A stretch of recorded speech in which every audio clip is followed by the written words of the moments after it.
प्रधानमन्त्री ओली भन्छन् एमसीसी सम्झौताबारे अनावश्यक टिप्पणी भयो। अब अहिले केहीहरूले हल्ला चलाएका छन्, पढ्न अल्छी लाग्छ कि क्या हो। एमसीसी पढेका मान्छे मैले त्यति भेटिनँ। प्रधानमन्त्री केपी शर्मा ओलीले राष्ट्रिय सभामा बोल्दै एमसीसी सम्झौताको बारेमा अनावश्यक टिप्पणी भइरहेको गुनासो गरेका छन्। राष्ट्रिय सभामा बजेटमाथिको छलफलमा उठेका प्रश्नहरूको जवाफ दिँदै यही असार 4 गते बिहिबार प्रधानमन्त्री केपी शर्मा ओलीले जसरी भए पनि विरोध गर्ने कस्तो चिन्तन हो, एमसीसी पढेको मान्छे मैले भेटिन भनेर गुनासो गरेका छन्। सम्झौता पढेर भन्नु एउटा कुरा हो, अमेरिकी सेना आउने भयो भनेर हल्ला मात्रै गरेको उनको कथन रहेको छ। एमसीसी सम्झौता संसदमा ल्याउने जनाउ दिँदै उनले लहै लहैमा लाग्ने प्रवृत्तिले आफूलाई अचम्म लागेको बताएका हुन्। एमसीसी सम्झौता खोजेर ल्याएर पढे हुन्छ, पढ्ने भन्दा हल्लाका भरमा कुद्ने र जसरी भए पनि विरोध गर्न पाए भयो भन्ने कस्तो चिन्तन। खुट्टाले टेकेर हिँड्न छोडेर टाउकाले टेकेर त्यो हातले टेकेर खुट्टा ठाडा पारेर हिँड्ने अभ्यास गर्न किन जरुरी छ? खुट्टाले टेकेर हिँड्नुपर्छ। खुट्टाले टेकेर हिँड्ने भनेको जे त्यसमा प्रबन्ध छ त्यो प्रबन्ध पढेर त्यो प्रबन्धमा ठिक बेठिक यहाँ छ भनेर भन्नु चाहिँ एउटा कुरा हो। प्रधानमन्त्रीले अहिले सडक र अन्तको समेत विषय बनेको एमसीसीको सम्झौता पढेर निर्णय लिन सुझाव दिएका हुन्। प्रधानमन्त्रीले एमसीसीको विरोध गर्नेहरूलाई देशमा विकास हुन लागेको भनेर चिन्ता लागेको भन्दै गुनासो गरेका छन्। लहै लहैमा लौ अमेरिकी सेना आउने भयो, कहाँ पढ्छन् के पढ्छन् अचम्म लाग्छ मलाई। कागले कान लगो भन्दाखेरि लाँदा त दुख्छ होला नि, अलिकति त्यो दुख्या छैन भने होइन होला त भन्ने थाहा पाउनु पर्यो नि। पहिले दुख्या छैन तै पनि सुटुकै लगेछ कि भन्ने हो भने पनि छाम्नु पर्यो नि, कान छ कि छैन यहाँ भनेर। दुखे पनि वास्ता नगर्ने, छ कि छैन पनि नछाम्ने अनि लय लयमा कुद्ने, यो प्रवृत्ति बडा अचम्म लाग्छ मलाई। अहिले सडकको पनि विषय बनेको छ, अन्तको पनि विषय बनेको छ। यो सान्दर्भिक अहिलेको विषय यहाँको नभएको हुनाले म यसमा धेरै अगाडि जान चाहन्न, तर पढे हुन्थ्यो नि सम्झौतामा के लेखेको छ कि यस देशमा विकास हुन आँट्यो भन्ने चिन्ता हो। यस देशमा विकासका लागि अनुदान आयो भने एमसीसी यदि संसदबाट पारित भयो भने त्यसले नेपालको सार्वभौमिकतामा असर गर्ने धेरैको धारणा रहेको छ। धेरै मानिसहरूले धेरै थरी कुरा गरे पनि आखिर सम्झौता भनेको कागजी पत्र हो जस अनुसार नै निर्णयहरू हुनेछन्। त्यसैले म सो सम्झौताका केही बुँदाहरूलाई बुँदागत रूपमा नै विश्लेषण गर्नेछु, त्यसपछि मात्र अरूहरूले के भने भन्ने बारेमा चर्चा गर्नेछु। होला मानिसको भौतिक शरीर जान पनि सक्छ, तर त्यस्तो भन्ने व्यक्तिहरूले के कुरा हेक्का राख्नुपर्छ भने मान्छेका विचारहरू, खास गरी राष्ट्र र जनताको अधिकारमा अभिव्यक्त विचारहरू, ती कसैको धम्की र कसैको निरङ्कुश व्यवहारबाट ती मेटिँदैनन्, हराएर पनि जाँदैनन्। यो कुरा त प्रत्येक व्यक्तिले राम्ररी झेक्का राख्नुपर्छ। यो इतिहासमा प्रमाणित एमसीसी एग्रिमेन्टको बुँदा नम्बर 7 ले प्रष्टसँग के बताएको छ भने एमसीसी एग्रिमेन्ट पारित भयो भने ती परियोजनाहरूमा नेपालको कानून लागू हुने छैन। यसरी अमेरिकाको कानून नेपालमा लागू हुन थाल्नेछ। यसरी एउटा परियोजनाले नेपालको सार्वभौम सत्तामा नै यसरी हमला भएको देखिन्छ। यसै सन्दर्भमा हालै इराकमा भएको घटना उदाहरणीय हुन्छ, किनकि इराकमा इराकको संसदले अमेरिकी सेनालाई देशबाट निकाला गर्ने निर्णय गरेको थियो, किनकि अमेरिकी सेनाहरू इराकी संसदभन्दा बाहिर भएको हुनाले इराकका जनताहरू, इराकको सांसद जसले जे भने पनि अमेरिकी सेनाहरू त्यहाँबाट निस्कनु पर्ने कुनै बाध्यकारी व्यवस्था छैन। You have an exit strategy for Iran if war does break out. You're not going to need an exit strategy. I don't need exit strategies.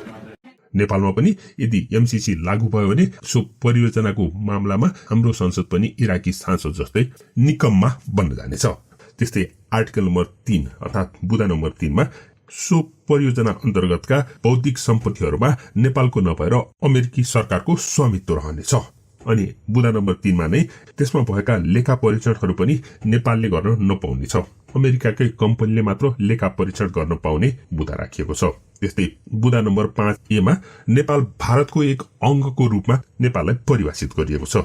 दुई स्वतन्त्र राष्ट्रहरू नेपाल र अमेरिका बीच भएको सम्झौतामा भारतलाई बेकारमा ल्याएर मिसाइएको भन्ने बारेमा पनि धेरै मानिसहरूले विरोध गरिरहेका छन्। यो बुँदाले नेपाल एक स्वतन्त्र राष्ट्र नभएर भारतको एक अंग मात्र भएको अमेरिकाको बुझाइ भएको प्रश्नसँग देखिन्छ। यी 4वटा बुँदा नै मुख्यतः एमसीसी लागू गर्न हुँदैन भन्नेहरूको लागि पर्याप्त छन्। यस विषयमा सत्तारूढ दल नेकपाका सबैभन्दा प्रखर वक्ता भएका छन् भीम रावल।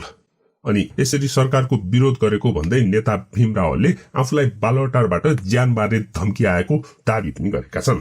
यसरी ज्यान मार्ने धम्की आउने अमेरिकी सहयोग कस्तो खालको सहयोग हो?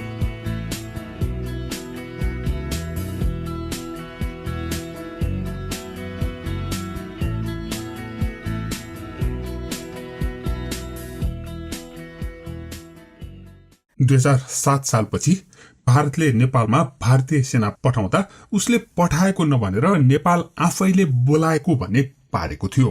तत्कालीन प्रधानमन्त्री मातृका प्रसाद कोइरालाले निम्तो दिएर बोलाएको भनिएको थियो। त्यसैले त त्यसबेला अर्थात् विक्रम सम्वत 2009 मा राजपत्रमा सूचना नै निकाल्न लगाइएको थियो। भारतीय अफिसरहरूलाई पठाइदिएकोमा नेपाल सरकार भारत सरकारप्रति कृतज्ञ छ भनेर सूचना निस्केको थियो।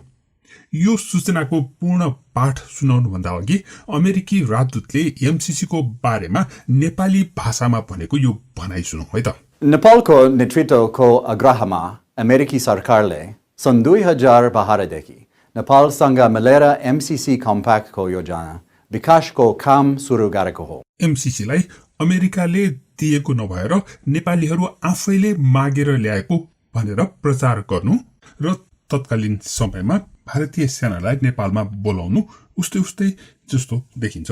यसरी नेपालले छोटो समयको लागि बोलाएको भनेर आएका भारतीय सैनिकहरू वर्षौंसम्म नेपालमा बसेर अझ सकेको भए नेपाललाई नै हडप्ने योजना बनाएका थिए। त्यस्तै अहिले अमेरिकाले एमसीसी त्यसै गरेर ल्याएको भनेको छ। नेपाल सरकारले माग गरेको हुनाले नेपाल सरकारले ल्याइदेऊ भनेर ल्याएको भनेर उनीहरूले सित्तैमा दिने पैसा भनेर प्रचार प्रसार गरिरहेका छन्। $500 million is a grant with no strings attached, no interest rates and no hidden clauses. प्रत्येक नेपाली राजनीतिक दल, नागरिक समाज, निजी क्षेत्रका प्रतिनिधिबाट आर्थिक विकासका लागि नेपालमा एमसीसी कम्प्याक्ट सम्पन्न गर्ने इच्छा व्यक्त भएको छ। यो $50 करोड अनुदान कुनै विशेष शर्त, ब्याज दर वा गुप्त प्रावधान रहित अनुदान हो।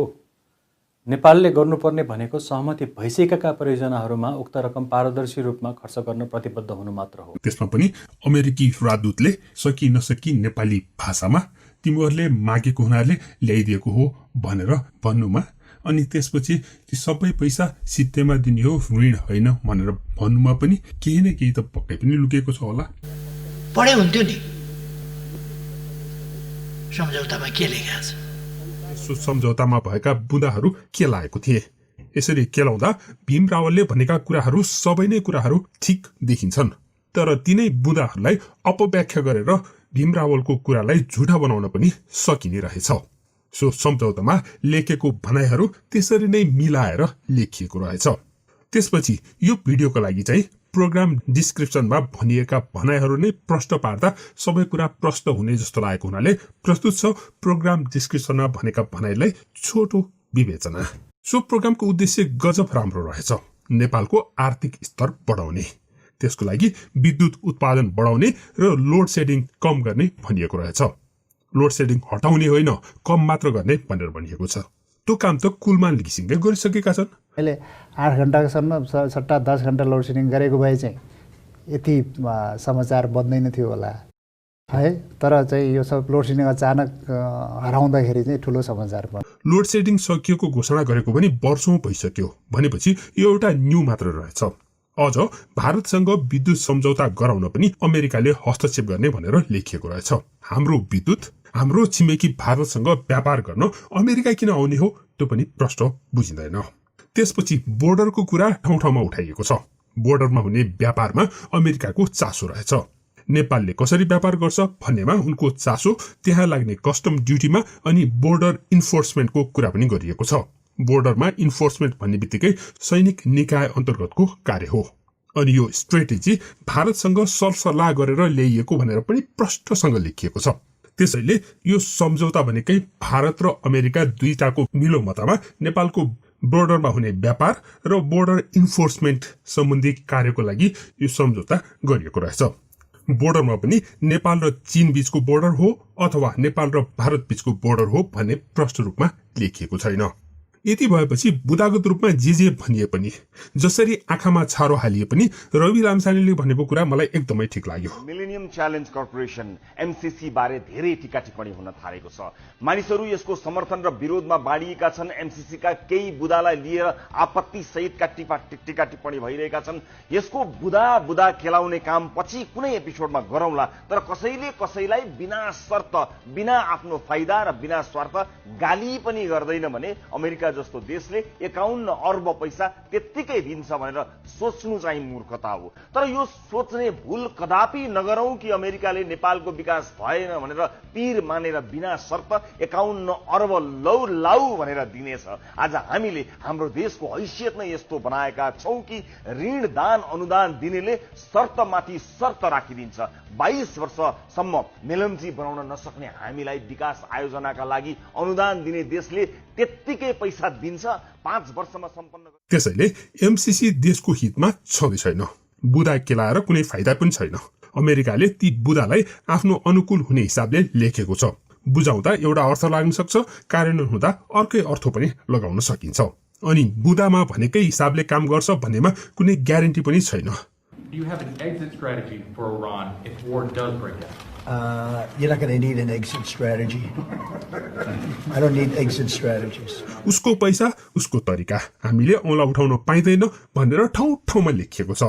यसै सन्दर्भमा वर्तमान अमेरिकी राष्ट्रपति मेक अमेरिका ग्रेट अगेन भन्दै विश्वले अमेरिकाबाट फाइदा लिएको भनेर विश्वभरका सबैलाई चिडाएका व्यक्ति हुन् अमेरिकी राष्ट्रपति डोनाल्ड ट्रम्प। उनले पाइको हिसाब गर्छन्। व्यापारी मान्छे र उनले जति पैसा खर्च गर्छन् त्यसबाट फाइदा नहुने ठाउँमा उनले एक पैसा पनि खर्च गर्दैनन्। त्यसै विषयमा क्यानाडा, मेक्सिको, बेलायत, फ्रान्स, जर्मनी आदि सबै देशका राष्ट्र प्रमुखहरू उनीसँग चिडिएका छन् उनको स्वार्थीपनको कारण।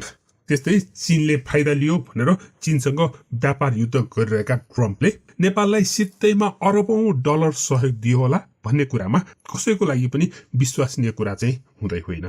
तर अमेरिकी राजदूतले भने नेपालले मागेको हुनाले पैसा दिन लागेको, फ्रीमा पैसा दिन लागेको, अलिकति पनि ब्याज लाग्दैन भन्दै भिडियो बनाएर नै चर्चा कि यस देशमा विकास हुन आँट्यो भन्ने चिन्ता हो। यस देशमा विकासका लागि अनुदान आयो भन्ने चिन्ता हो। त्यसो भए यी मैले उठाएका जुन अहिले दफाहरू छन्, मैले यत्तिकै बोलेको छैन नि, सम्झौताका दफाहरू तपाईँहरूको अगाडि पढेर सुनाएको छु। यो दफामा यस्तो लेखेको छैन भनेर के उहाँहरू भन्न सक्नुहुन्छ नेपाली जनतालाई?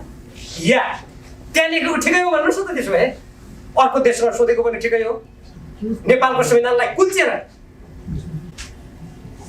एउटा कुनै शक्ति राष्ट्रको रणनीतिमा सैनिक गठबन्धनमा जाने बाटोतिर पाइला चालेको पनि ठिकै हो। अब हाम्रो देशको भूभागमा नेपाल सरकारले कुनै निकायलाई खटाउँदा अर्कालाई सोध्नु पर्ने कम्पनीलाई त्यो पनि ठिकै हो। त्यो भन्नु सक्नुहोस् न त। अनि त्यो भनेपछि नेपाली जनताले त्यति बेला के प्रश्न गर्छन्, जनताले गर्छ। त्यसकारण यो अहिले जुन एमसीसीको कुरा छ, म पत्रकार साथीहरू मार्फत सम्पूर्ण देशभक्त नेपालीहरू चाहे स्वदेशमा बस्नुहोस् चाहे परदेशमा, म विनम्रतापूर्वक के भन्छु भने हामीले अमेरिकी सहयोग नलिने भन्ने कुरा होइन, तर नेपालको स्वाधीनता, स्वतन्त्रता, अखण्डता, नेपालको संविधानलाई सर्वोपरि राखेर त्यसको सम्मान गरेर मात्रै हामीले त्यस्तो सहयोग लिनुपर्छ। अन्यथा नेपाल शक्ति राष्ट्रको प्रतिस्पर्धाको मरीमा परेर आज कतिपय देशहरू जो गृहयुद्धको चपेटामा परेर जहाँ आगो लागे चाहिँ गरेर त्यसको पीडाबाट पीडित भइरहेका छन्, नेपाली जनताले त्यो पीडामा जानुपर्ने खतरनाक स्थिति सिर्जना हुन सक्छ। मैले त्यसमा सचेत पुर्याउन मात्रै खोजेँ। त्यस्तै यसअघि भारतसँग भएको महाकाली सन्धिको बारेमा पनि प्रधानमन्त्री ओलीले लामो छलफल गरेका थिए। उनले लगानी कस्तो गर्ने, कस्तो स्वीकार्ने, कस्तो नस्वीकार्ने भन्ने बारेमा नेपाल सरकारले नीति बनाएको र त्यसमा बखेडा नजिक्न पनि उनले सुझाव दिएका थिए। आफ्नो देशभक्तिमाथि प्रश्न गर्नेहरूलाई ओलीले आफूले देशको विरुद्ध बोलेको प्रमाण ल्याउन चुनौती समेत दिएका थिए। राजनीति गरेको 55 वर्ष भएको भन्दै उनले देशको हित विरुद्ध भनेको कसैले खोजेर ल्याइदिए धन्यवाद भन्छु भनेर बताएका थिए। मलाई धेरै गाली गर्न सकिन्छ, तर मेरो अभिव्यक्तिमा कहीँ कतै चुकेको कुरो कसैले निकालिदियो भने धन्यवाद दिन्छु। इतिहास खोज्न गए हुन्छ।